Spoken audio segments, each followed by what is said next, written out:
One thing I want to talk about real quick. Yeah. Summit coming up April 26th, 27th. Yeah. So I'm just really excited about that. Cool. So lots of amazing speakers that are going to be in town. We're doing it at the compound here. Yep. So I'm really pumped about that. I just wanted to talk about that because I think that I'm really we have Maybe explain how it's different than past events. well, it's going to be here. I mean, it's from the strength coaching summit that we've had before. We used to have, I think they were a couple different locations. Sport Performance Summit. Sport Performance Summit. It was at OSU. This is the first one that we're going to move into the gym. We've had past seminars that were in the gym, but not the Sport Performance Summit. The other thing that we did with this one is we had a Success Summit, which was separate than the Sport Performance Summit. Well, this time we combined them both because what we found were it was the same demographic. So people who are in the sport performance industry today, the industry is not what it was 20 years ago. The industry today, coaches do need to learn how to market themselves, how to brand themselves. I don't want to say they need to become social media superstars, but they need to know how to use social media to build their brand so they don't look like an asshat, so they look like a, somebody that would want to be hired, a professional, but not over the top professional either. So we have people that have done great jobs at doing that as well as being icons, in the profession. I mean, Buddy Morris is what I believe the second strength coach ever hired, who's still out there. Now, his social media is not going to be the greatest in the history of time, actually. History of time. And his social media probably sucks, but you know what? He doesn't need it because he's been around for so long, and that's not why we're bringing him in. And we don't have, like I said, the social media superstars, but we have enough people around that are going to be able to tell you, this is how you can vet out what's real. This is how you can vet out what's bullshit. And then the people that we're bringing in, we've already vetted out what's real and what's bullshit because we live in that space. So we got Buddy Morris, we have yourself, there's Julia Ladusky. I know I'm going to forget somebody. There's Joe Bennett. There's, help me out here. Huh? Ken Kanakin, which is great. Eric Serrano, which is great. I forgot one. I think, one of the things, though, is that what I love is that we're doing, so this is different. I mean, obviously I've, been a part of a lot of events and going way back, but what I love best about this one is that we're doing the talks on one day. The next day we're doing workshops. Yes. And so to me, this is one of those events that, like, from a perspective of just having, access to people and being able to learn, it's one thing to sit in the audience and listen to someone speak. And that's great, and there's a huge value in that.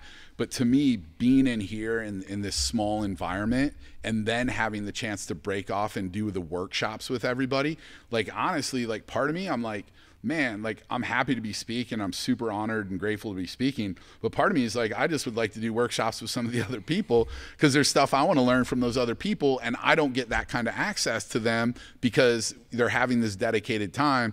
And so I'm super pumped about it. I know, like, definitely my staff's really pumped about it. And I told them, I was like, don't listen to me talk. Like, you hear me talk all the time. Go listen to these other people. Yeah. And with the workshops, we're first off, we don't do these seminars to make profit. We actually break even if we're lucky on any of these things. So that's how we set our attendance is what is the amount that we need to break even and then stop. Because you get too many people, then you lose that personal interaction. So a lot of the workshops, each person will be able to attend, I think, 2 workshops. Some workshops will be in the conference room, which is only going to hold 15 people. So you're going to have, access to, say it's Eric Serrano, and 15 people for 3 hours. Right. You're going to be able to pick this guy's mind. I don't care if you're afraid to ask questions or not. If you're 1 out of 15 people in a room with him for 3 hours, you're going to walk away with thousands of dollars worth of content, not to mention everybody else having their workshops at the same time.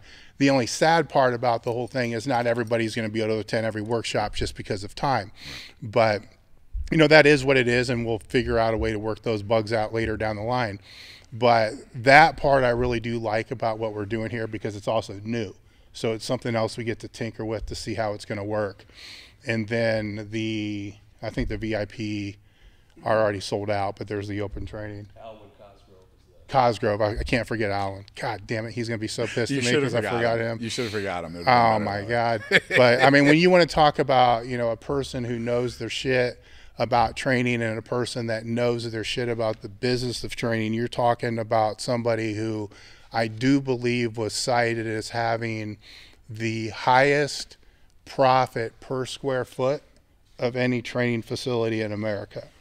You know, so that in itself, plus he's funny as fuck. So it's just going to be a good time. Yeah. And we still got spots left. I think we got 3 spots left. You know, there's always 3 spots There's left. always 3 spots left. We do have spots left. The VIPs are sold out. I think there might be, if I was to guess, I haven't looked today, maybe 25, 30 that are left. So yeah, and I know I'm doing. Yeah, and I'm doing my workshop on RPR, which is going to be a lot of fun because I'll be able to blow people's minds with a lot of fun stuff. So it'll be very cool. So I'm looking really forward to everybody attending.